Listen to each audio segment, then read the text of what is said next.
మనం ఫిషర్ సమస్య గురించి మాట్లాడుకుంటున్నాము. ఈ ఫిషర్ సమస్యలో చాలా మందిని నెగ్లెక్ట్ చేస్తూ ఉంటారు.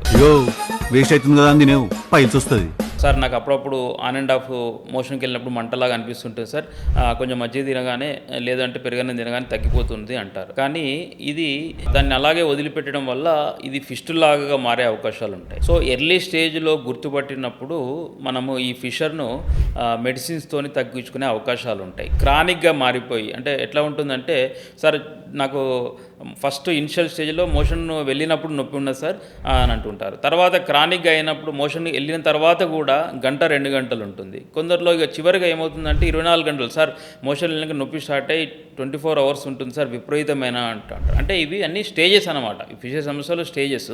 సో ఫస్ట్ ఎర్లీ స్టేజ్లో గుర్తుపడితే ఏమవుతుందంటే ఈ ఫర్దర్గా మనము స్టేజెస్ రాకుండా మరియు ఈజీగా ట్రీట్మెంట్ అయ్యే అవకాశాలు ఉంటాయి. కాబట్టి ఎర్లీ స్టేజ్లో ఫిషర్ సమస్యను గమనించి కరెక్ట్గా ట్రీట్మెంట్ కావాలనుకున్న వాళ్ళు నియర్ బై ఆయుర్వేద హాస్పిటల్ కానీ లేదంటే మా మాధవబాగ్ ఆయుర్వేద హాస్పిటల్ని సంప్రదించండి. ఎర్లీగా ట్రీట్మెంట్ తీసుకొని క్రానిక్గా కాకుండా చూసుకోండి. Thank you.